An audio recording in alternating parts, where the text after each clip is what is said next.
Good evening, and welcome to the regular meeting of the Kernersville Board of Aldermen. We're glad you could join us here this evening. I'll now call this meeting to order. We'll begin with an indication by Alderman and General J.R. Gorham. Shall we bow? This is the day that the Lord has made. Let us read.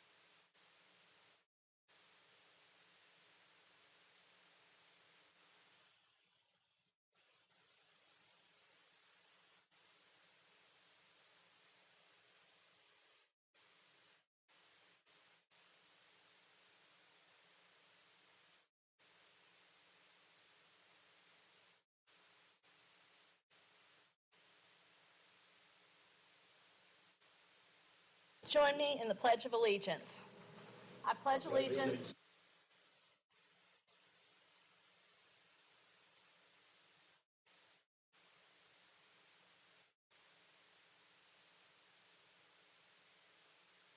Thank you. You may be seated. Thank you, General Gorham. All right, this evening it's my honor and privilege to begin this agenda with a recognition of an award to Dave Mundy for Forsyth Cares. This is going to be presented by Tim Johnson. He's the Geographic Information Officer as part of the Center for Geographic Information and Analysis from the North Carolina Department of Information Technology. And we're honored to have you this evening here, Tim, and delighted to hear more about this award. Thank you, Mayor. Mr. Swisher, could you check his microphone? And you can put it anywhere. You can put it on the top of the podium or wherever it picks up your voice the best. All right.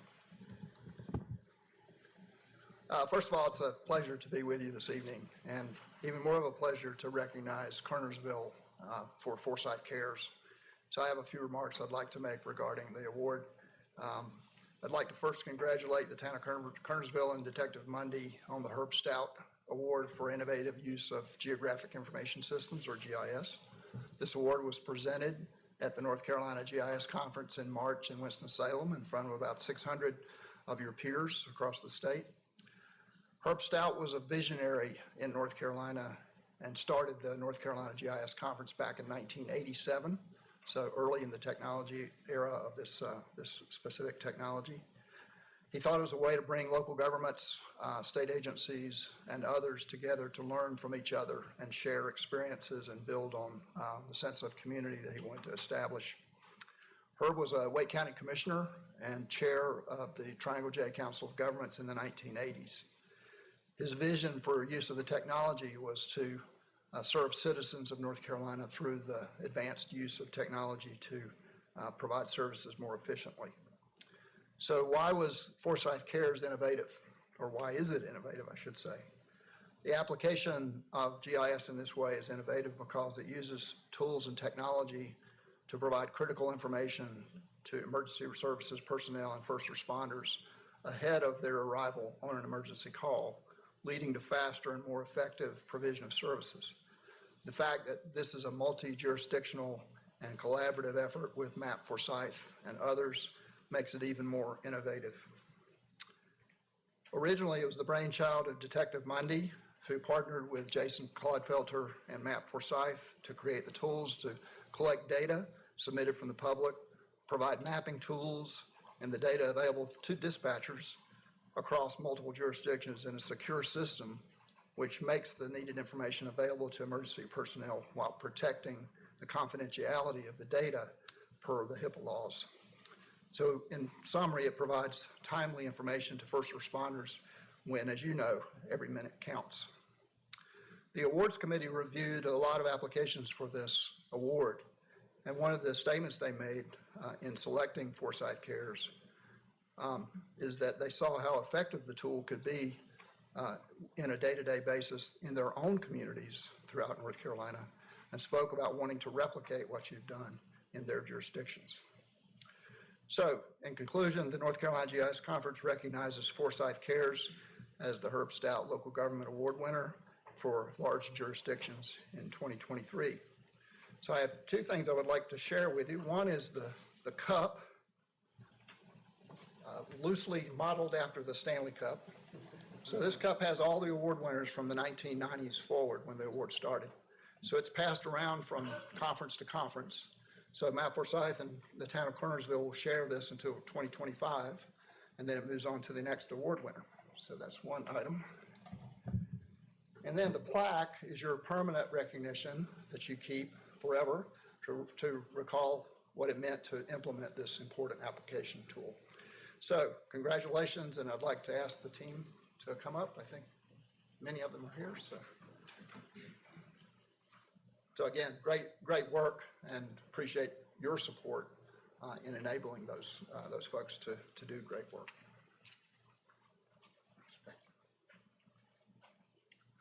So I'll be quick because I know y'all have a fairly lengthy agenda, but I want to thank Jason Clodfelter for really helping with this, and everyone in the 911 center.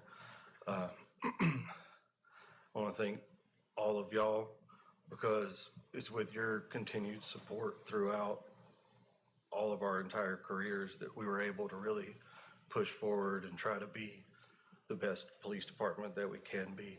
Through our administration, that really helped let us spend the time that it took to create a collaboration of this size. It's because of that and our IT department head that we were able to really push for what we knew this program could be.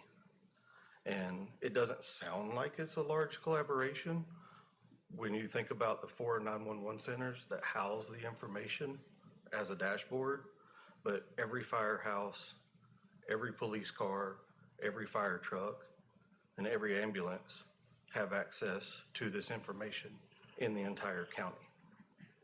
Through the first 5 pages of the survey, we actually have everything that's minimum required for an amber or a silver alert, which easily saves us approximately 40-45 minutes. While our response times aren't faster, our decisions are better because they're the decisions that are entered by the civilians throughout the whole county. So I just want to thank y'all for letting us really push forward and drive and build this program. Thank you and congratulations.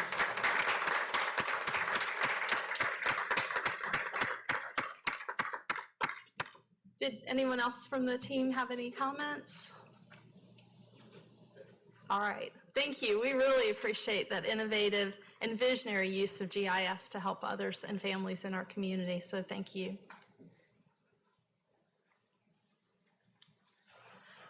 All right, next we have a presentation of a proclamation for Law Enforcement Officers Week.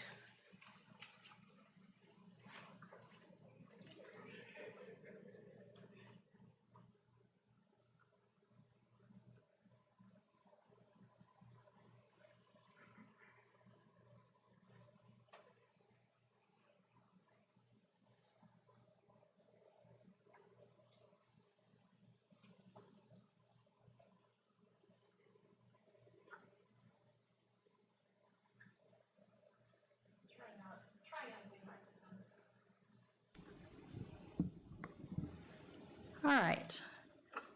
As Mayor of Kernersville, it's my honor to present to Captain Tilley a proclamation for Law Enforcement Officers Week. As you know, members of law enforcement agencies across North Carolina play an essential role in safeguarding the rights and freedoms of the citizens of the state. But you may not know that Congress and the President of the United States have designated that there be a National Law Enforcement Officers Week, also sometimes called as Police Week.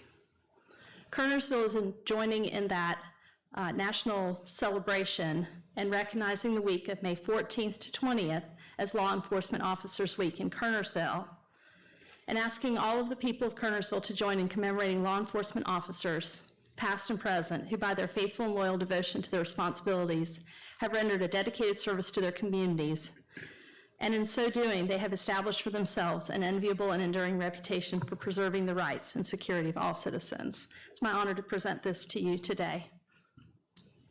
Thank you. I'm proud and honored to receive this proclamation on behalf of the Kernersville Police Department. I want to thank you, Mayor, the Board of Aldermen, the Town Manager, and Town Attorney for your continued support. I also want to thank the community for your continued support. There's not a week that goes by that a meal or a snack or something is not dropped off to the police department in support of our officers, and we really appreciate that. So thank you. Thank you. Next, we'll have a presentation of a proclamation for Public Services Week.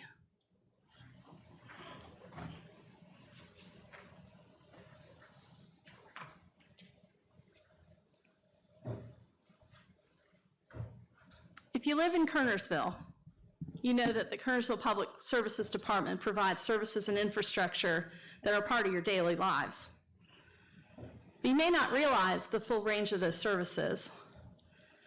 Our town's Public Services Departments provides the community with roadway construction and maintenance, residential and commercial services that include, for residential at least, it's trash, yard waste, recycling, brush pickup, electronics recycling, bulky item pickup 4 times a year, and essential services that we really notice if they're missing. Lots of cardboard dumpsters around town provide recycling. There's battery recycling. We provide fleet maintenance, facilities maintenance, like this building here, for example, and stormwater management services. Most recently, you may have seen the article about the restoration of the shoreline at Century Lake Park. So we work with our Parks and Rec department, they work with our community, they help make our lives better. The quality and effectiveness of these services and operations are dependent upon the training, skill, dedication, and efforts of our public services employees. You probably realize that, but you may not know that some of our employees become Rhodes Scholars for their continuing education in areas of expertise in public services, that many of our employees go back to school and nights and weekends work to improve their educational background for providing these services, and that during Doran's career here, it's really changed from being more of a mechanical operation to being a very technology-driven operation, and we use technology and deploy it to improve the services and the efficiency of the services that we offer, from everything from the routes that are planned for the trash and recycling pickup to how we deal with a snow event. But the health, safety, and economic vitality of this community greatly depends on these services and operations, and we appreciate the support and understanding of our citizens for the efficient delivery of these services. So in recognition of that and joining a national recognition, as Mayor of Kernersville, I do hereby proclaim the week of May 21 to 27 as Public Services Week in the town of Kernersville. And I call upon the citizens and civic organizations to become aware of what is entailed in public services and to recognize the contributions which public services employees make every day to our health, safety, comfort, quality of life, and the overall vitality of our community. And I'll present this to Doran. Thank you, Madam Mayor. Thank you. Thank you and the board members, and thank the manager and attorney for your continuous support. Without it, we couldn't do our jobs. I mean, you say we're behind the scenes, but really, you guys are the ones behind the scenes supporting us, and we appreciate it. And I know you asked me to talk a little bit about some of our events related to Public Works Week. Most of them have already occurred. In the last month, we've done 13 events and had 589 attendees. And then we will have a group at Spring Folly this weekend, so to make it 14 events, and we should have at least 500 to 1,000 visitors there. So we've had a big month. So At the end of the month, during this actual time period, we will have a cookout for our employees to show our appreciation. But thank you all again. Thank you.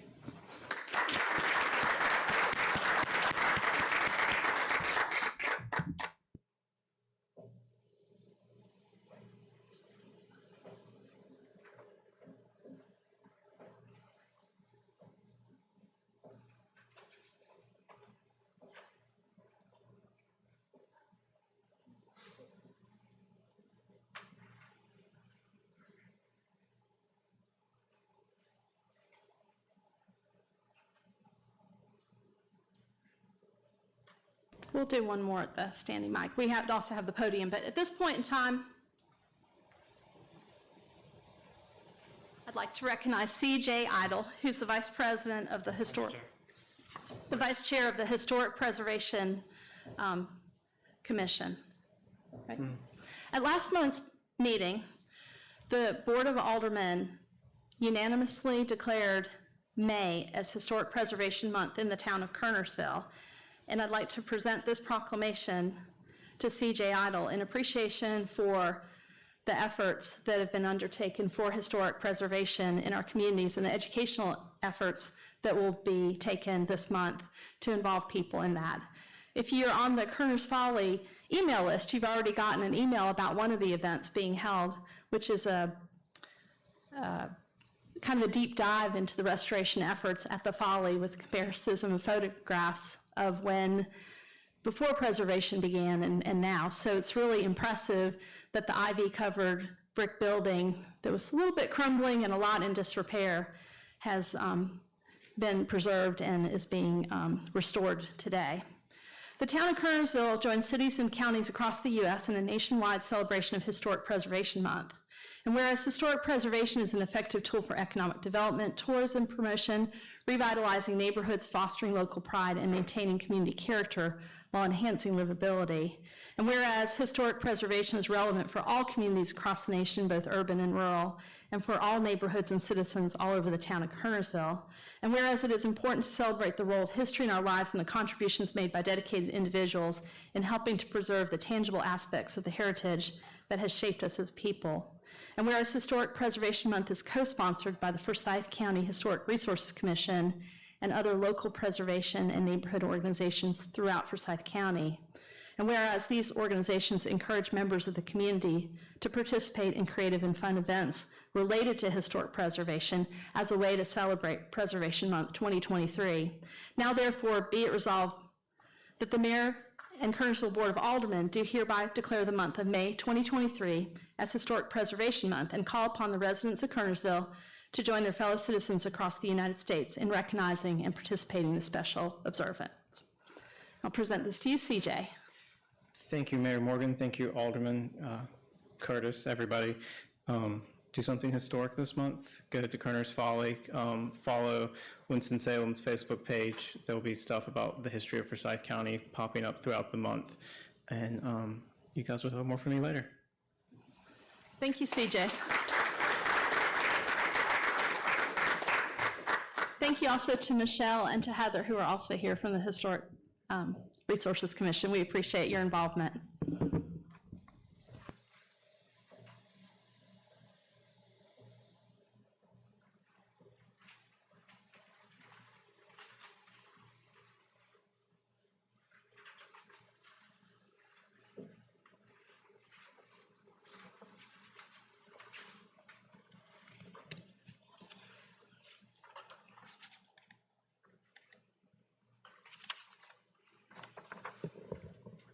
All right, we are back to our regular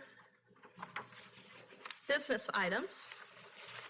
The first item on our agenda is a public hearing on an annexation.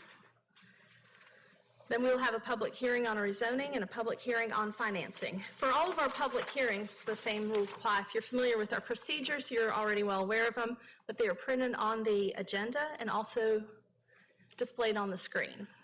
When an agenda item is denoted as a public hearing, persons attending shall be permitted to address the Board of Aldermen regarding the item under consideration. Those speaking in favor, speaking first. Those against, speaking second.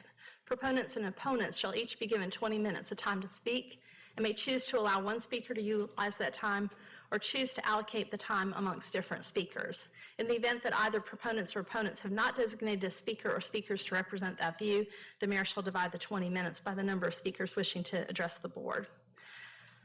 After the opponents speak, the mayor will allow the proponents 5 minutes for rebuttal. If the proponents choose to exercise this option, the opponents will also have 5 minutes for rebuttal. In the event that the proponents do not present a rebuttal, the opponents shall be given no further time to speak. Again, it's 3 different public hearings. So the first is 1A. It's a public hearing on an annexation. I'll declare the public hearing open. We'll begin with a presentation by staff. Ms. Garner? Good evening, Madam Mayor. Our first case tonight is the annexation at 240 Perry Road. The annexation was a condition of a previous rezoning.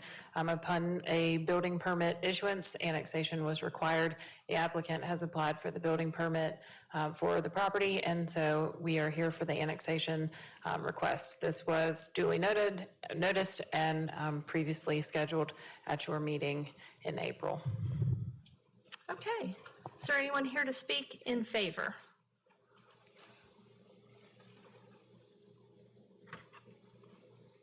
Seeing none, is there anyone here to speak in opposition? Seeing none, I'll declare the public hearing closed. Does the board have any questions, or do you have a motion? I move approval. I've got a motion by Alderman Penix. Do I have a second? Second. Second by Alderman Gorham. All those in favor signify by raising your right hand. It's unanimous. Mr. Hooker, as the town clerk, do you need any further information for this? No, ma'am. Okay.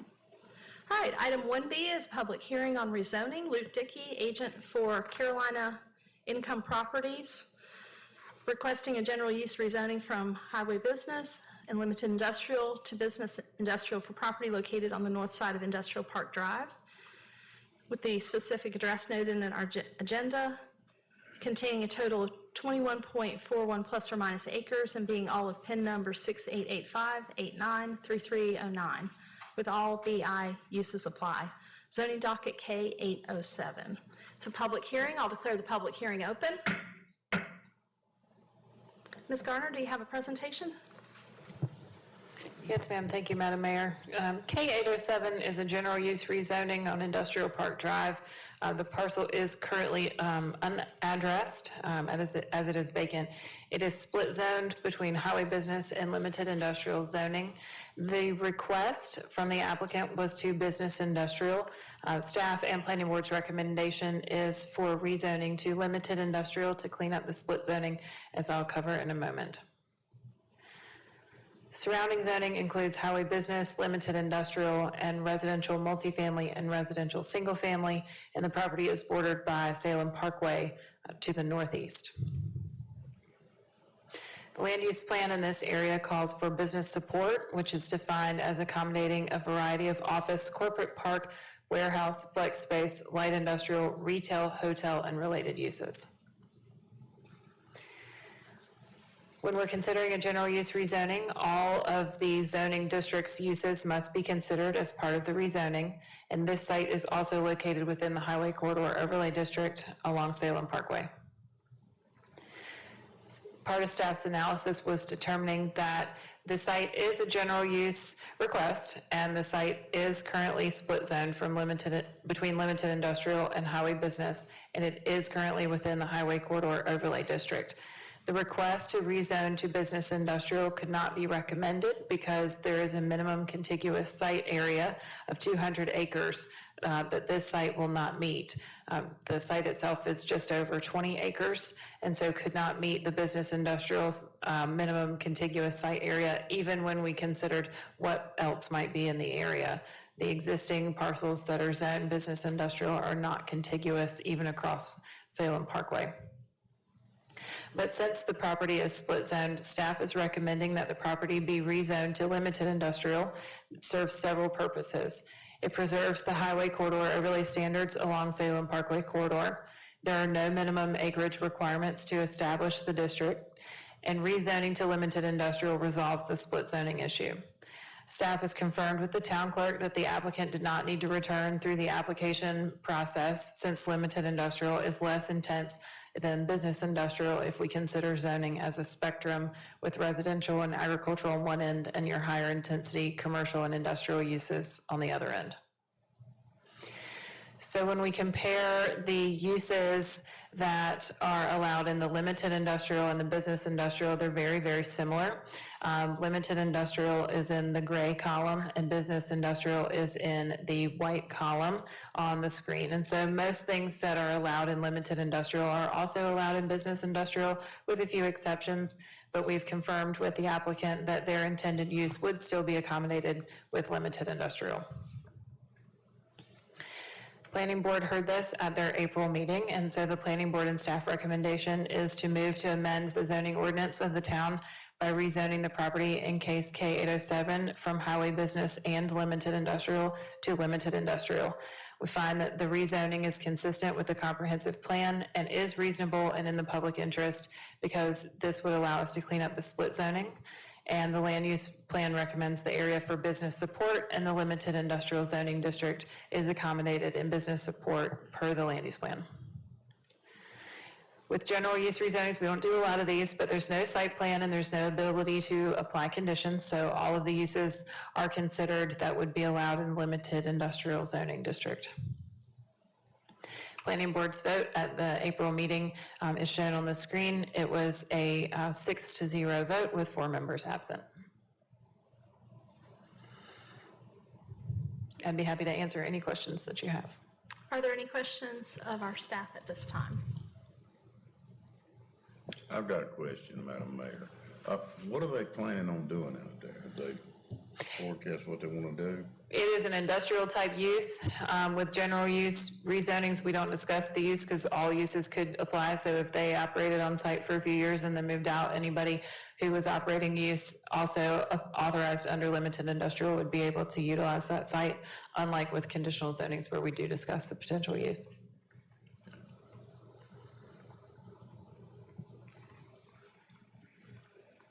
Thank you.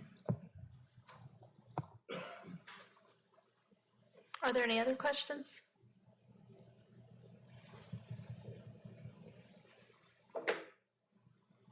This is a public hearing. I do have someone signed up to speak in favor, so first we'll hear from proponents.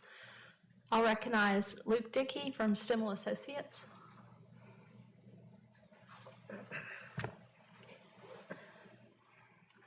Good evening, Mayor, members of the board. My name is Luke Dickey with Stimmel Associates, 601 North Trade Street, Suite 200, Winston-Salem, North Carolina, 27101. Representing the owner of the property and this zoning request. We are in agreement with staff and, of course, at Planning Board to modify our request to LI zoning instead of the BI zoning request, and I believe that's reflected in your overall report there as well. As Ms. Gardner had pointed out, the site is basically surrounded by limited industrial highway business to the south, to the east, and to the west. There is a portion of residential that is zoned basically adjacent on the western portion and then on the northwest corner. There is a stream that is located in that general vicinity, so that will provide extra buffering, and we won't be able to do anything from a development standpoint in that area. One thing to point out, though, is, as mentioned, the UDO does have the Highway Corridor Overlay District that will apply to this site. Then that will put additional restrictions in terms of what we can do from a building and facades, materials, additional screening that has to be required, and there are uses within that that are also limited that won't be permitted on the site. So there are provisions in the ordinance that actually add additional conditions from what we can do, and even though we are coming in with just a general use rezoning question on this one. So overall, as pointed out, this meets the NC 66 and Industrial Drive Corridor Land Use Plan recommendations, which call for designating this area as an area for manufacturing, distribution, offices, and commercial services. So by going from a split zoning of LI, which is up on Industrial Drive, and then HB, which is a majority of the site, then putting it underneath one zoning district makes it a lot easier from a development standpoint here. So I'd be happy to answer any questions and look forward to helping, hopefully have your support this evening for this rezoning request. Thank you. Is there anyone else here to speak in favor?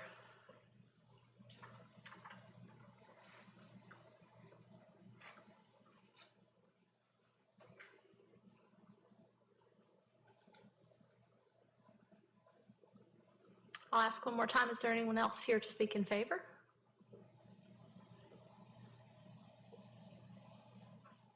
Seeing none, is there anyone here to speak in opposition?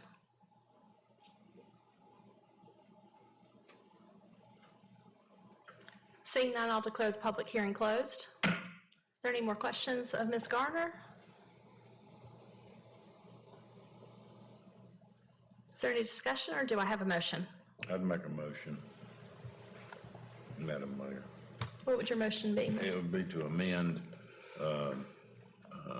as the staff recommends here from, I believe, HV and LI to LI. I believe that's what it is. Okay, with all the conditions and site plan? or- Right. There's no site plan, right? All the Zoning conditions? docket K-807 is outlined there. Okay, with all the conditions recommended by staff and the planning board? There are no conditions, so Just straight up rezoning, okay. yes, ma'am. All BI, yes. Okay. Second. All right, so this will be a rezoning to limited industrial. Motion by, right? Yes. Okay, motion by Alderman Barrow, second by Alderman Gorham. All those in favor? It's unanimous. Thank you. Thank you, Ms. Garner, for your work on this to recognize what the Stimmel and Associates was wanting to do and how that fit within our ordinances. I appreciate that effort. And I appreciate you working with us and seeing where it fit. Thank you. And wish you the best with your development. Now that the public hearing is closed and we voted, right? Okay, we voted, it's all in, all done. What are you planning to do? To answer Mr. Barrow's question? Come on.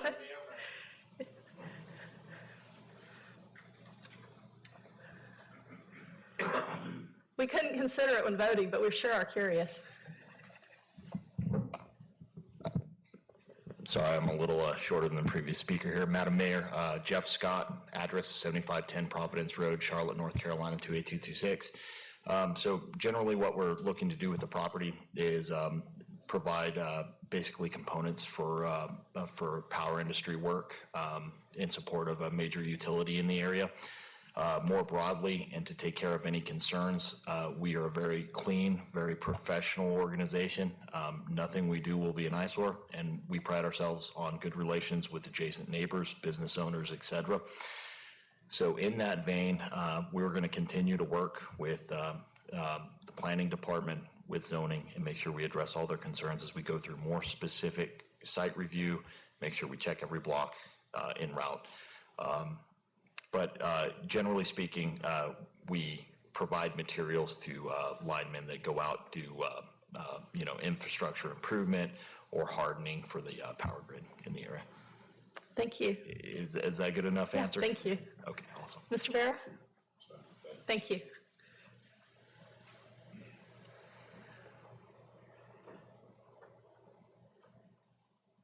All right, we've done everything we need to for this, right? All right, we'll move on then to 1C, which is another public hearing. This is the public hearing on the proposed financing of the construction of Beeson Crossroads Fire Station Improvement Project. It is a public hearing. I'll declare the public hearing open. Mr. Swisher? Madam Mayor and Board, I will cover C1 and C2 both, and then if there's some questions from the board or from the audience, I'll be glad to answer those.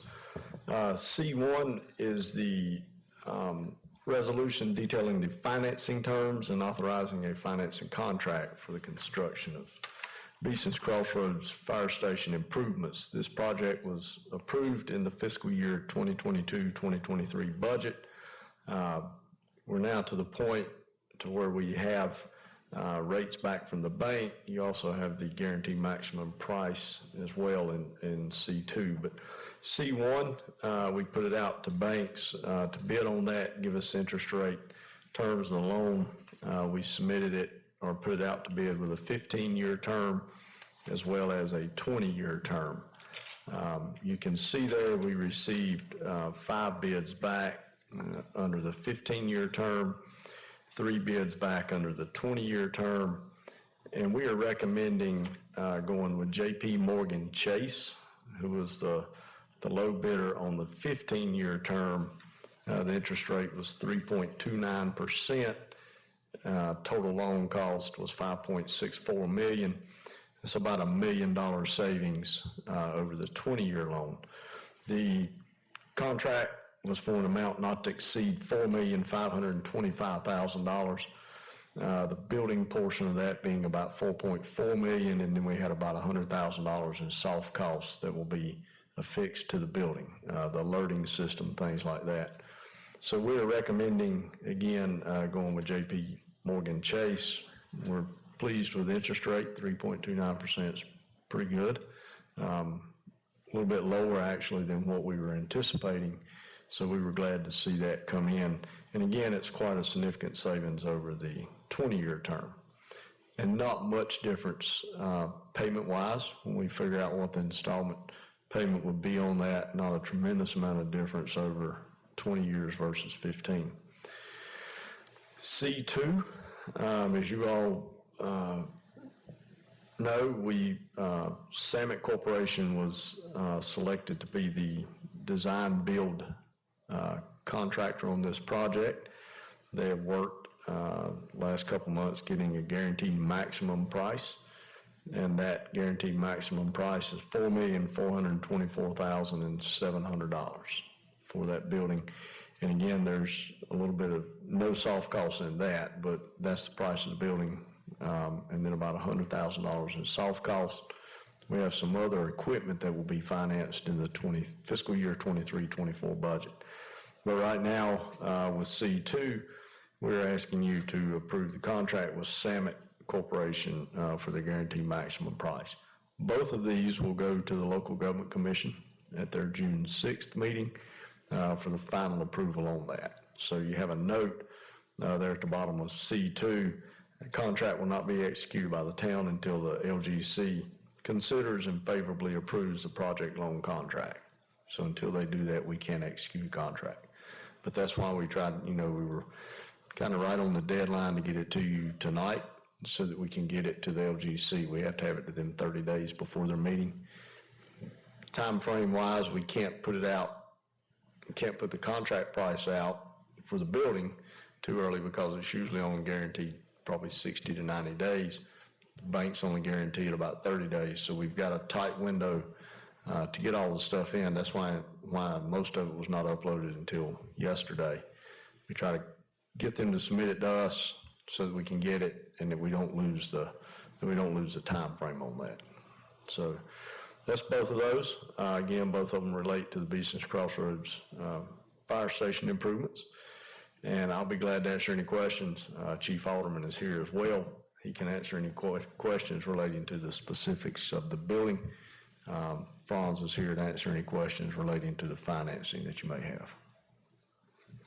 Okay, this is a public hearing. The public hearing is open. Is there anyone who's here for this public hearing would like to speak in favor of this?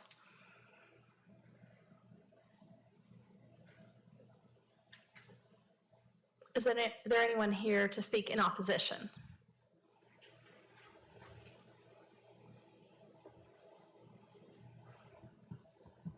All right, I'll declare the public hearing part of this closed.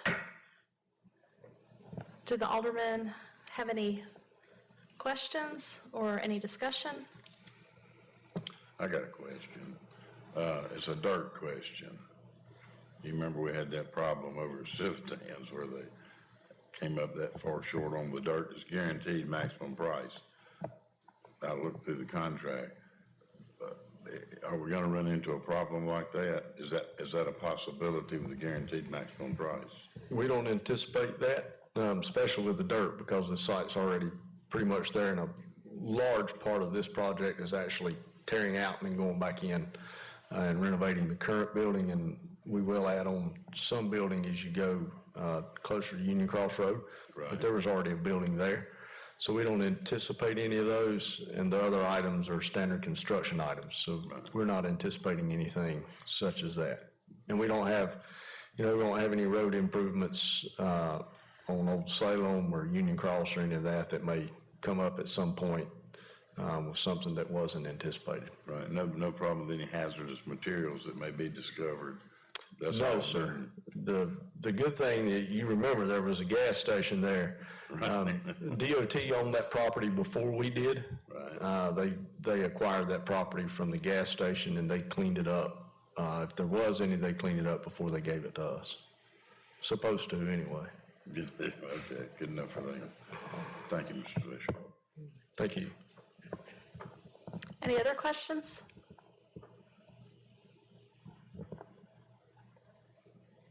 Mr. Swisher, was Civitan and the dirt issue a little bit unique there because of the drainage issues the park had had for a long time anyway, and kind of the terrain problems of the park, which was one of the things we were trying to solve with the renovation? I think it was a combination of those. I mean, we'd had some drainage issues, and to solve those, we needed to bring in more fill than actually we needed to cut. And they didn't calculate the amount of fill needed to level that up. If you go over to Civitan now and you remember what it looked like before, and now you look at it now, everything's kind of on the level, whereas before there were some elevation changes. And honestly, I just don't think they made the correct calculation in that when they were calculating the fill dirt. So, but it was needed. Had we not done it, we could have probably done it without that, but had we not done it, we would be back in the same situation that you just mentioned with some pretty heavy drainage problems and some flooding, especially on the back part near where the tennis courts and pickleball courts are now. If you remember, you could go over there then and, you know, the tennis courts were kind of low, but really beside the tennis courts, there were some really low spots. And then behind it, as you go over toward the graveyard, there were some low spots. So all that's been leveled up. Again, I don't anticipate that on this particular project. So you never know when you get into these things, but we don't anticipate those. And we do put some contingency money in these projects in case that happens. There's contingency money in this. I don't think there was enough at Civitan to cover it, but, you know, for instance, not the Beeson, but the new Parks and Rec Center has got some contingency money. You know, it's a guaranteed maximum price, but they tell you if it's something that pops up that really is not in our realm and our scope, then that doesn't fall under the guaranteed maximum price. It's what the guaranteed maximum price really is when they get into building it, building the building as it's designed, that's what they're guaranteeing is actually the price of the work in that building. And it's really hard for them to guarantee. I think, you know, it was asked and we discussed it some, the soil out at where the Parks and Rec Center is going. It's hard for them to guarantee that that will be clean dirt, really, because until they start getting into it, they just don't know. So a lot of times it does not cover that. It just covers the actual building that they're putting out there. Outside work sometimes difficult to guarantee. Okay, are there any other questions? All right, looks like we have C1, which is consideration of a resolution detailing financing terms and authorizing a financing contract for the construction of Beeson's Crossroads Fire Station Improvement Project, and language for exactly what needs to be in the motion is within that first memo. And then separately, we'll vote on C2, which is consideration of a contract award for a guaranteed maximum price of the design build contract. So first, we'll take C1. Madam Mayor, I make a motion that we accept C1 as stated. Could you repeat that? I make a motion that we approve C1 as stated. Okay, so that's the award of an installment financing contract with JP Yes. Morgan Chase. Yes. And approval of the attached financing resolution. Yes.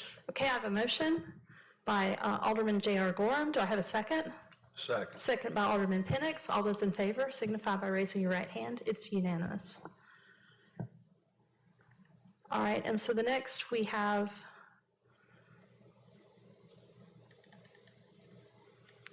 as a request, the award of the design build guaranteed maximum price, or GMP, contract with Samet Corporation. So we need a motion. If you'd like to do it, we need a motion to award the design build guaranteed maximum price contract to Samet Corporation. So moved. Okay, I've got a motion by Alderman J.R. Gorham, second. Second. Alderman Penix makes a second. All those in favor? It's unanimous. All right, that brings us to speakers from the floor. I have signed up to speak Mike Linville. If you can come forward to the podium, and you can move you're tall, so you might want the microphone where it is, but you can move it down if you'd like, and Diane Linville.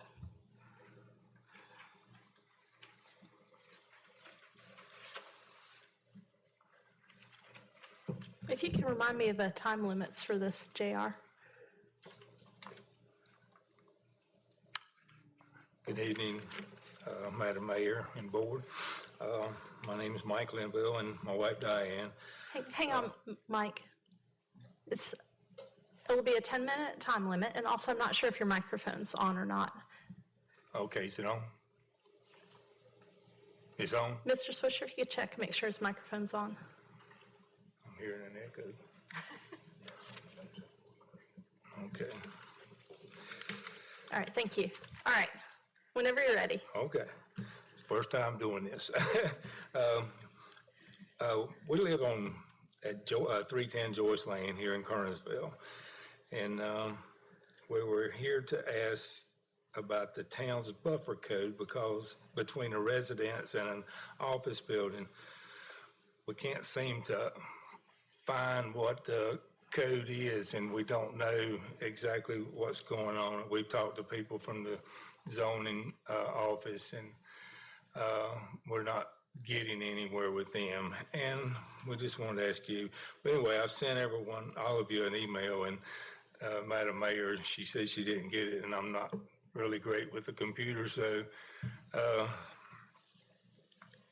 everybody might not have got it. And Mr. Swisher, I didn't send it to you for some reason. I forgot, so I know you didn't get it. But anyway,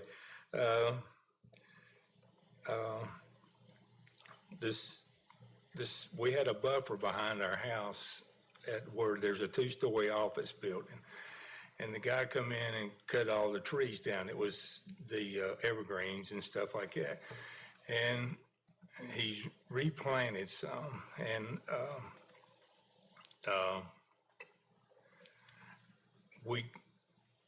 we don't think they're planted right. If I can I pass these out and let you just look at them? Mr. Linville, are you talking about back in February, an email from back then? I was thinking you were talking about something sent recently. No, this started in November of 21 is when he took the trees down. But anyway, they were nice, tall evergreens and everything. You couldn't even see the 2-story building back there. And anyway,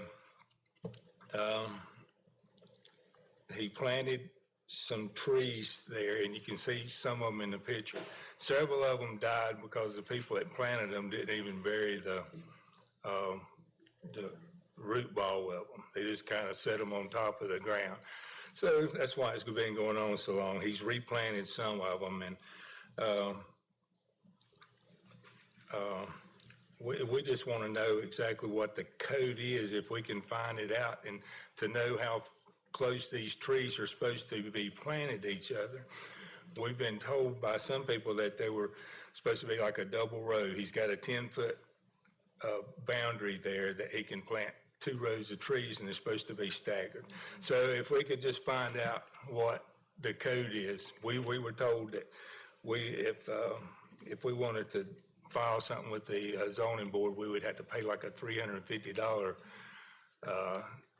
fee to do that, and I just want to know what the code is, if we could possibly find out. We don't think he's in compliance with the buffer. On one side, when you're looking at those pictures, you can see that there's a double staggered row, and the trees are about 6 feet apart, and it's a nice screen between a residence and a business. But the other pictures, you can see there's like one tree, they're like 10 feet apart. It basically is not a screen at all. So,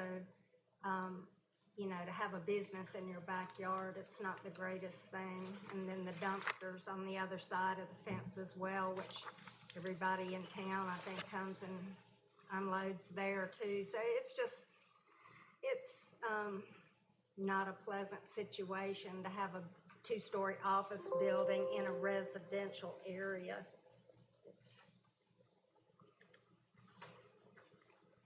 we've been given information from zoning. What we saw said that he's supposed to, he's required to have a 10 feet minimum with two, like a double row of evergreens. And there's like a single row, like 10 feet apart on the part of the yard that is looking at his business. And then the side of the yard, where it doesn't really matter, there's nothing really over there, is where he's got the two rows. So it's just, this has been going on since 2021, and we don't think he's in compliance, and we don't know what to do about it.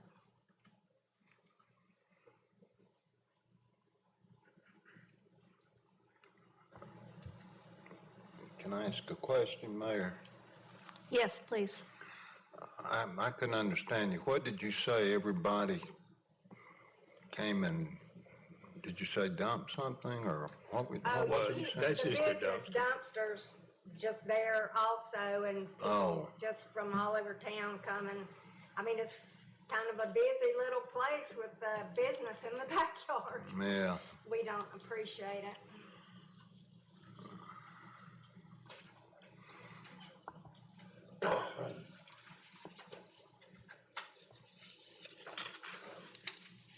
We're kind of frustrated. We don't know what to do, what we're able to do. You said this started in 2021. Yes. November of 2021. There were trees there before, correct? Right. Tall trees. What happened to those trees? He cut them all down, Who did? the owner of the property. And this is the new owner, No. Same owner. the same owner? Okay, and he cut them all, why'd he cut them down? I really don't know. We just woke up one morning and they were cutting them down. How big were they? Information we were They were furnished- probably 30 foot tall. Pine trees? They were good size, evergreens. Evergreens? The information we were furnished said that he was supposed to notify the town zoning before he changed any kind of the landscaping or anything, and that wasn't done. In fact, when Mike said something about it, he was like, well, you know, he wasn't even planning to plant anything there at that point in time. So I don't know, we're frustrated.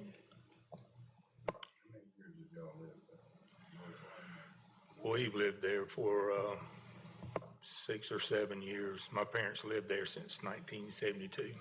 They passed away, and we bought it from my sisters. Right. Ms. Gorman, what's the requirement of somebody that's got a lot that backs up to a residential area, and they got a buffer yard, and then they chop it down? Can they do that? They can, and they usually end up with a notice of violation for removing their buffer yard and are required to replant. We've been working with the Linvilles. Marcy Campbell in my office in particular has been working with the Linvilles and the business owner for about 14 months on this issue. He has planted trees in conformance with the zoning conditions of his rezoning from 2010. So we have found that he is in compliance, and that we wish those trees would grow a little bit faster so they might have some screening. But we can enforce what is required by the zoning ordinance and the specific conditions of the rezoning. And we feel that he is meeting those. Mr. Linville, these pictures you handed up, the one that shows the back of the old Byright building. Right. Shows 3 trees. And then the one that shows the back of that building shows 2 more trees. Right. That's all he's done. That's the way it looks today. That's what it's like, yes. I mean, if the one picture on the side with the right side of the property, if it was like that, it would be fine with me. But these trees on the left side, they're probably planted 10, 11 feet apart, while They're the other 10 ones feet are apart. 6 foot apart on the other side. So But it looks there's gotta pitiful. be, Looks there's gotta pitiful to be, me. excuse me? Looks pitiful, what they've done. According to those Mr. pictures, Gardner, they are you in seen these compliance. pictures?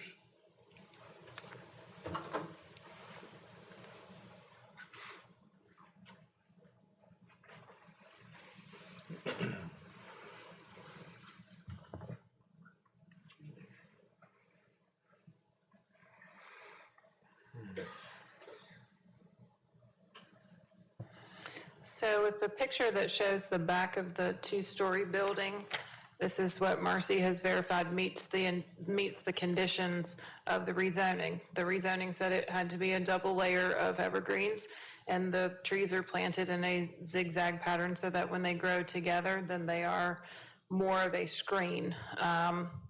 It was not specified in the rezoning conditions how close they had to be, or any specifics about the proximity of the trees to one another. We have minimum height requirements at time of planting, but we don't really have spacing requirements for trees unless it's in a street yard. So it has been determined that with the conditions of the rezoning from 2010, that what has been put back meets the conditions of that rezoning. Some of these other photos look like they're of other property lines on the property, but this one, is my understanding, is the one that is adjacent to your property. All with- of It's it's all adjacent. across the Okay. back of our property. Right. That fence is our fence, the chain link fence. And I will say that initially, the trees were planted one by one by one in one row. And when Marcy talked to him saying something about they needed to be staggered, he sent the guys out there, and I think they moved 2 trees, just moved them so they weren't in a row, so that he would think he was complying with them being staggered. But the whole issue here is not whether they're in a line, or the issue is that you don't have a business in your backyard in the middle of a residential area with all of this coming and going, and not have some type of screening at a minimum. I mean, if it were even one row with them 5 feet apart, knowing that they would eventually grow into a buffer, that would be better. But 10 feet apart, they're never going to get that big, at least not while we're here.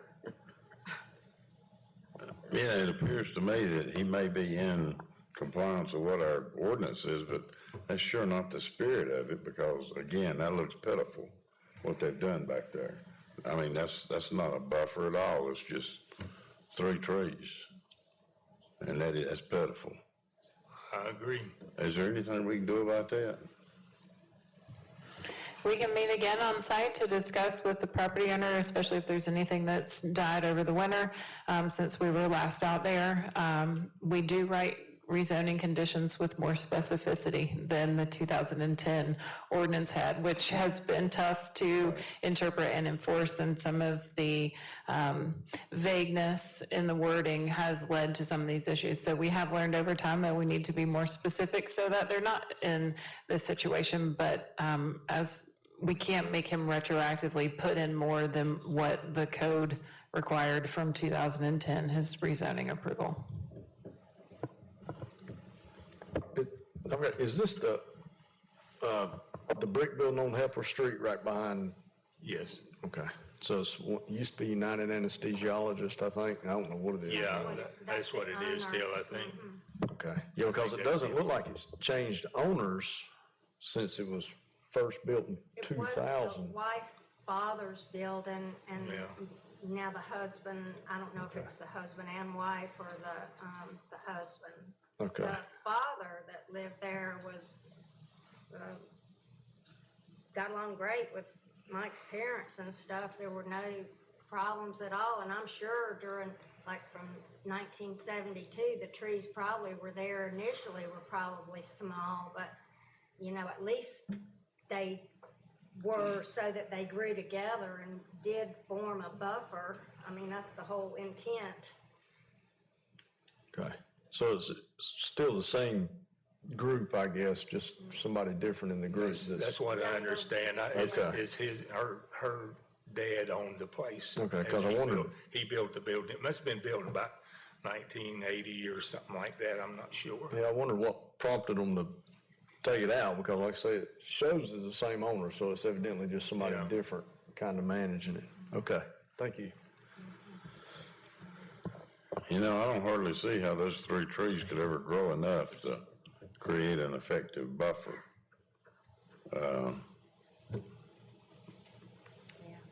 I think the town ought to be able to do something about that, Ms. Garner. Would it involve some litigation? By that, I mean, you know, if we go lean on this person and say, you know, the spirit of the rule means this, that they be placed to where at some point in time they'll grow together and create a buffer yard. And if he doesn't like it, he can always sue us, you know. But other than that, I think we got to push all we can to try to make this right. Understood. What do you need for that? What do you need us to do? What do you need the alderman to do? I don't know anything right yet. Okay. We'll circle the wagons staff-wise, and we'll consult with Mr. Powell, and we'll go from there. Good deal. Thank you very much. Anything else? No, that's all. I appreciate y'all's time, and we're not trying to be anal about this or anything. We just want something that's right. I mean, we put a pool in back there about 5 years ago, and it's just wide open now. So, It's I gone mean, to the Y. So, have you talked to the landowner and asked him to do something about the situation, and he just flat decided not to?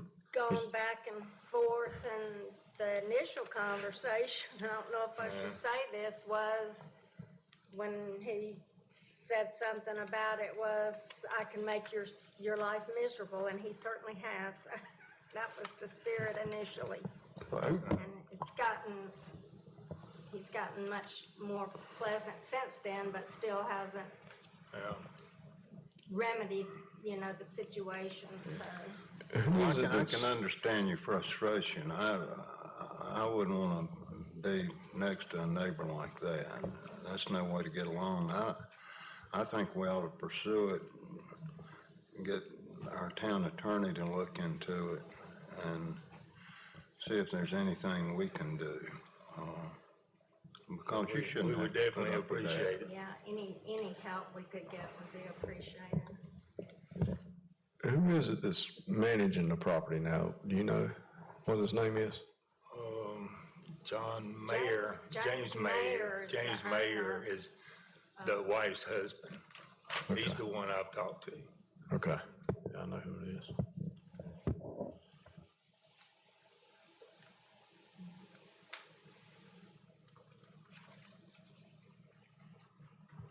We'll try to help you.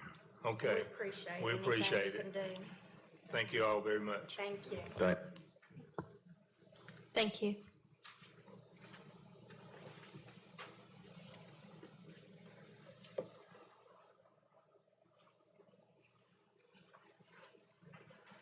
Keith, if you can let the minutes reflect that Chris Thompson has joined the meeting. Welcome, we're glad you could make it back. All right, the next item is item 2B, presentation by the Forsyth County Historic Resources Commission.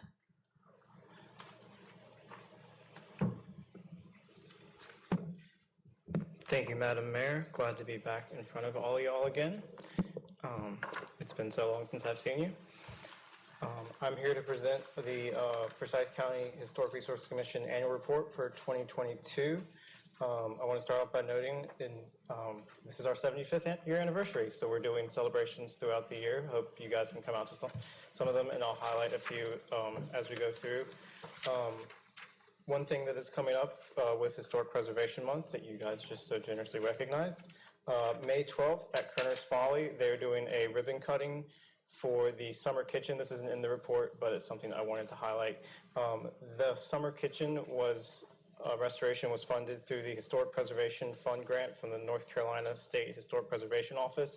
And in order to receive that grant, applicants have to go through the commission, who we then decide if we want to pass that grant along to the state, the SHPO's office, and then we administer the grant. And by we, I mean our lovely staff, Heather Bratlin and Michelle McCollum, who are here. So the money for the summer kitchen did come through the Historic Resources Commission. It's something I'm very proud to have been able to help with. And speaking of that grant, we just applied as the commission. We are working on an architectural survey for Forsyth County. The first phase was the Winston-Salem Architectural Heritage Book by Heather Fernback. She is working on a manuscript and survey publication to cover the unincorporated areas of Forsyth County, along with Clemens, Bethania, Louisville, Rural Hall, Walkertown, and most importantly for me, Kernersville.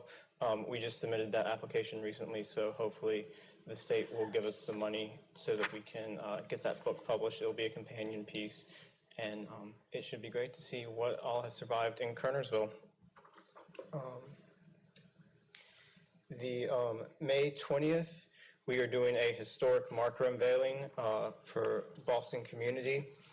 The Historic Marker Program is one of our most successful and engaging programs.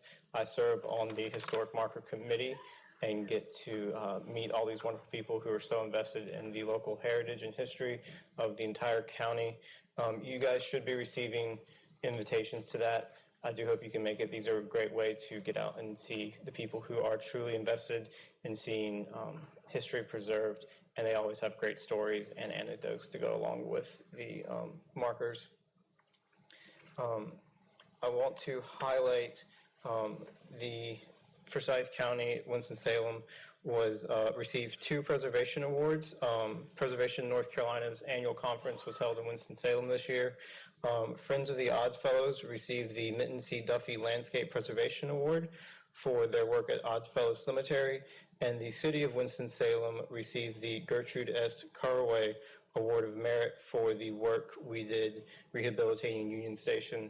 This was a project that they just started and were finishing up when I was first appointed to the commission 4 or 5 years ago. So it's been a project I've been able to see grow along the way, and it's a really interesting site. If you guys ever catch an open day, I highly recommend you go and visit it. They've done a wonderful job restoring that. Another award that was presented, Michelle McCullough was awarded the Robert E. Stipe Professional Award, which is the highest honor a professional can receive in preservation in North Carolina. Michelle does wonderful work. She's just a wealth of information, and so is Heather. Michelle's just been doing it just a little bit longer, so she gets the recognition this time around. I'm sure Heather has an award in her future too. I also wanted to highlight the statistics for our certificate of appropriateness, which is the main thing we work on in our meetings the first Wednesday of every month. You'll notice we only denied 3 applications in 2022, and that is down to the hard work of Michelle and Heather. They do a lot of work working with the applicants for the COAs and making sure that it's something that we can work with and we can pass. We don't like denying people, so they do a lot of work to make sure when something does come before us that it is something we can pass according to the standards we have. And you'll notice most of our areas we work in are in the Winston-Salem area. I will say it's not a statistic I track very clearly, but especially in the West End, some of the property owners are Kernersville residents that rent property out in the West End. So even though Kernersville doesn't show up in these statistics in this report, I am serving the citizens of Kernersville, and I'm happy to serve them with y'all's blessing. And I guess I should also note, just to say I'm doing work. I was unanimously voted elected vice chair of the commission this year. So I try to serve through leadership and do what I can to help Kernersville and the greater county. So yeah, I'll take any questions you have. I'm here. Congratulations, CJ, on Thank you. being elected, and congratulations, Michelle, for the professional recognition. We appreciate, and it's so nice to meet you tonight, Heather, so we appreciate all that you all do. Does the board have any questions for CJ?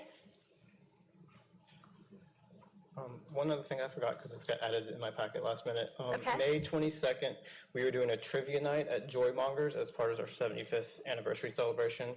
It starts at 7:30. You're all invited. There'll be questions about the entire county. If there are any questions about Kernersville, I hope y'all can get them right. And I believe Heather had some comments she wanted to add. Okay. I mean, Michelle, not Heather. All right, I'll recognize Michelle. Mayor Morgan, Board of Aldermen, thank you very much for allowing us to be here this evening. Just real quickly, CJ mentioned the project, the county book project, the county survey project. I've been coming to you guys for about the last 5 years to update you about that project. We have finished the 3 phases of the survey. Some of you are new, so you might be like, what is she talking about? So I like to come once a year to let you know that we are continuing that. We have one consultant and she chugs away at the whole county, taking out Winston-Salem, but it's still a lot of work. So we did, one part of the manuscript got finished we skipped a year. So your staff is very diligent on keeping, why didn't you bill us last year? And I was like, we had to take a hesitation year because the state, with COVID, they got behind in issuing the grants, and we ended up, a year project turned into maybe 5 months. And, we had to give her time to catch up. She literally wrote half a book in, a year. So we're, as you heard, we're applying for the next CLG grant. You will hear from me once we are notified we receive that. I am 99.9% sure we will. If we don't, we have entered into that interlocal agreement about 3 years ago to finish this project. So we do have a contingency plan on that. So I will come back if that happens and let you know what we're doing and what's happening. Within that next year, when the manuscript's being written, I will be meeting with the publisher to see what's going on in the world of publishing to make sure everything that we agreed upon can still happen. And again, come back to you. So I really appreciate all your support. This is our largest project that the commission is working on, though right now the book will be weighty. You will have a chapter in it. So when we're finished, we will all be celebrating. So I know it sounds like we're Winston-Salem heavy, and we tend to be a little bit. We love to get out here, but you guys have it going on anyway without us. So you're so fortunate and lucky with the staff at the Folly and the Historic Society. So, but if there's ever anything you need from us, Heather and I are always here by email, by phone, willing to come out here. We love to get out to Kernersville. So good luck on the Folly, the festival this weekend. And if you have any questions, let me know, and I'd be more than happy to answer them. And more recently, the Kernersville Museum Board of Directors, too, they have a lot to do with the structures that we moved. Exactly. Saved from a construction site on Hopkins Road and moved to downtown Kernersville. And CJ diligently reported on that project every month at the meetings as it was going on. And we are in email communications with the staff there, so we do celebrate that. And we have a list that we send out to all our preservation-minded people in the county and groups, and all those events and things we send out every time they send us. So congratulations. That was a really big effort and should be celebrated. Thank you. Any questions of Michelle or CJ or Heather? Thank you. Thank you very much.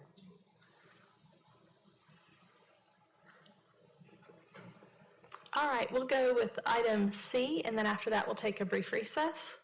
That is consideration of a resolution setting the date of a public hearing for a voluntary annexation petition by the property owner for properties located at 1764 NC Highway 66 South, 0 Stafford Country Lane, 1352 Rock Barn Road, 1800 NC 66 South, 1360 Rock Barn Road, 66 Phippswood Court, 1780 NC 66 South, 1700 NC 66 South, 1708 NC 66 South, and 0 West 66 Highway, containing 49.35 acres, more or less.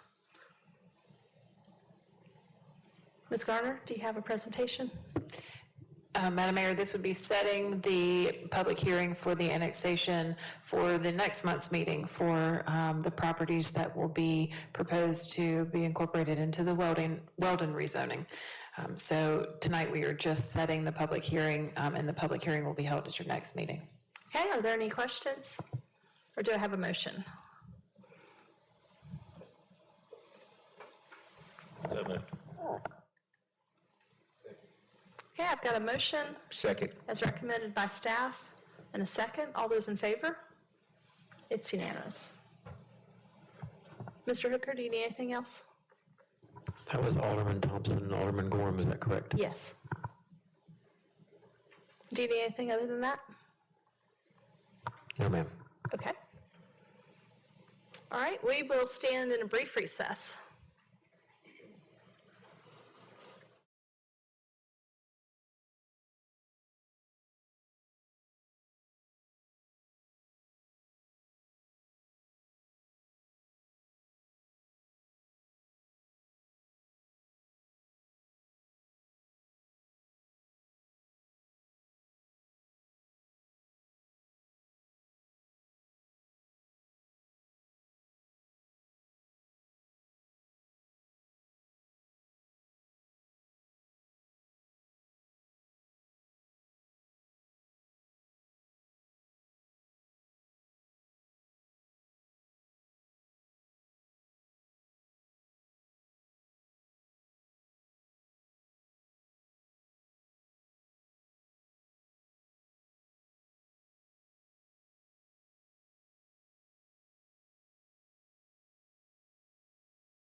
We'll call this meeting back to order. Welcome back to the regular meeting of the Kernersville Board of Aldermen. The next item on our agenda is item 2D, consideration of an ordinance for a budget Amendment 9 for fiscal year 22-23. Mr. Swisher? Madam Mayor and Board, you have in your packet the budget amendment.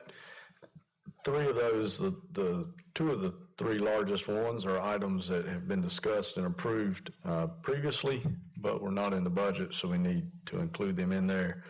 The biggest of those being the parking lot on North Cherry Street. You see that in the street department. Also in there is a net between the parking lot and the increased cost of a bucket truck that was approved in the budget, I think actually in fiscal year 21-22. Real fast in getting those produced and out to the folks that have ordered them, but we have ours coming, so that reflects some of the cost increase there, as well as the parking lot on North Cherry. As I said at the meeting, in the last meeting, whenever, a couple weeks ago, last week, whenever, a portion of that cost in the increase for the parking lot will be covered from stormwater. So while you see it here, when it comes in, it will be coded to stormwater, and I think that amount was $55,000. Item number 5 there under expenditures is an increase in the solid waste department for right at $201,000.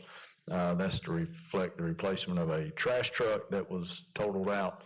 You have the offsetting revenue, most of the offsetting revenue.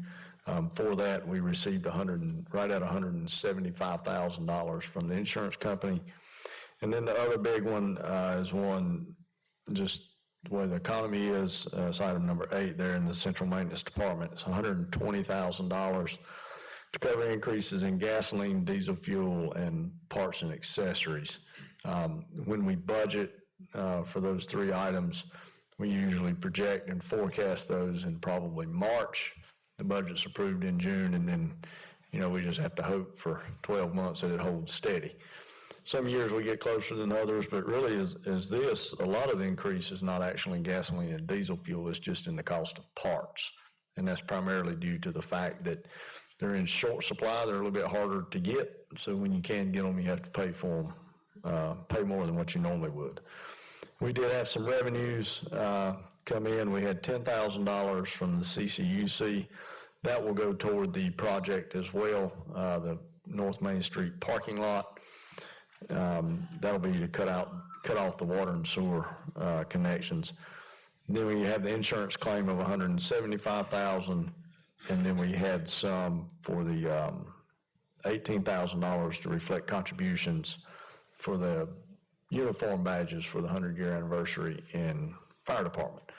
So overall, increased fund balance appropriation of $416,000 to make that balance out. Be glad to answer any questions you may have regarding any of the general fund expenditures or any of the general fund revenues. All right, thank you, Mr. Swisher. Are there any questions? All right, do I have a motion? Motion to approve. A motion by Alderman Thompson, second. Second by Alderman Barrow. All those in favor, raise your hand. It's unanimous. All right, the next item is item E, consideration of acceptance of a bid for the demolition of a building located at 900A East Mountain Street. Mr. Swisher? Madam Mayor and Board, you have in your packet the bids for the demolition. As soon as I can get mine turned around where I can see it. We received 7 bids. The 2 low bids, the apparent 2 low bidders, were not a general contractor. One of them was not a general contractor. The other one did not appear to be a general contractor nor a legal entity. So we decided it is best probably not to accept those bids. That left the next lowest bidder as MBH Enterprises in Rural Hall. Their low bid was $149,258. You have the other 6 bids in there, as I discussed, just 2 of them, and then the remaining 4.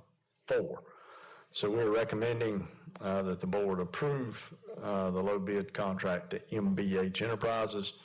As we have discussed before, the town will do the demolition, and then there will be a lien placed on the property so that when it sells, we will get our money back for that. I know there's Chief Alderman, Captain Tilley, Ms. Garner, and Mr. Powell have some information regarding that building. I've laid at your desk there the minutes from the March 3rd or March 7th, whichever one it was, March 7th meeting, where we discussed it. The board discussed actually entering the order for demolition at that meeting. We had some presentations there. I think Mr. Doughton was at that meeting as well. So the board at that meeting did pass the order for demolition, and it was discussed that we would then put it out to bid. So that's what's gotten us to that point. As you'll hear in a little bit, this has been going on for much longer than since March to now. But that was what prompted us to get to this point, was that meeting back at the board meeting March the 7th, where the order for demolition was passed by the Board of Aldermen, and we were instructed to get bids and bring them back to you. So that's where we're at. I'll turn it over. Who's starting? I'll turn it over to Mr. Powell to start, and then they'll go from there.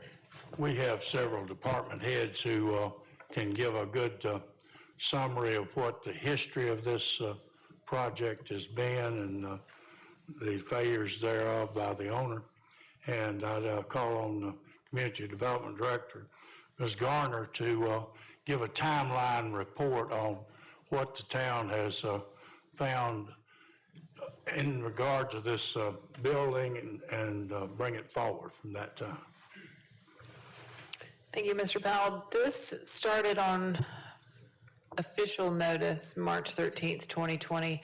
The notice of hearing was scheduled for March 30th for violations of North Carolina general statutes. That should be 160A 426. That's now been recodified to NCGS 160D 1119. Property owner requested to reschedule that hearing.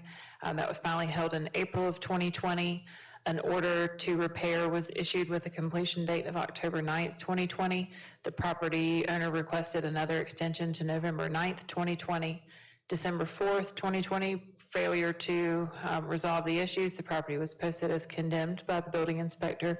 The utilities were turned off and removed, and the building was secured. In January of 2022, an order to repair or demolish was issued to the property owner with a compliance date of February 28th, 2022, following the arson and vandalism. March 1st, the property owner requested an extension to the end of the month. May 6th, an ordinance ordering non-residential structure demolished and removed was provided to the Board of Aldermen. We agreed to postpone the decision to allow time for the sale of the property. By January 25th of this year, nothing had occurred. No permits had been issued by my office. Another order to repair or demolish was sent with a deadline of the end of February. That was not completed, and so on March 7th, the Board of Aldermen approved the demolition of the structure, which is Ordinance 2023-17, and directed staff to advertise for the bids, as you've now seen the bids that we received. So just some photos. I know there are many more in your packet, but some photos from the fire department showing the inside of the structure after the fire, and then some photos from the Community Development Department showing the various states of security for the structure that has been ordered to be secured. And then the final photos from the police department showing the building in its unsecured state as well. So I'd be happy to answer any questions before turning it over to my colleagues. Are there any questions of Ms. Garner? Okay, Mr. Powell? As Ms. Garner said, there were orders to repair for the last 2.5 years. The town manager, police chief, fire chief, both captains of the police department, and about 7 or 8 police officers. And I went out last Thursday to examine the premises because we knew it was coming up in this meeting. and we thought it was important to have an update that was timely. And we went in there, and it was just pitifully bad. Inside, the photos that were attached by both the chief of police and chief of fire and rescue show vividly exactly how it looked last Thursday afternoon when we had so much stuff in the floor that I was scared to walk down the hall in the building. And there were things hanging out of the ceiling, sharp metal, and electric wires. Of course, there was no power on, there's no water on, but what they found upstairs was that, and we'd seen this over the last 2.5 years, is vagrants have come in and are using it for living quarters. And there's some photos that are attached to these reports that show vividly what a mess they're making up there and how awful the building, what kind of shape it's in. And it shows vividly that the owner has done little or nothing to repair. Only thing that's ever been done has been a few sheets of plywood have been put up in the windows, which these people that come in and spend the night there over the last 2.5 years on a regular basis tear them off as soon as they get them put up. And they break out the windows. A large number of the windows throughout the structure are completely broken out. And you can see in the video, in the photos, that one of the doors had a piece of wood stuck in it so they could get in and out because it locked on the insides. The doors had padlocks on them, and the thing that the padlock was hooking to the frame of the door had been taken off by some method, obviously by a crowbar or something, that these people, homeless people, have gone in there and just taken it off and taken over.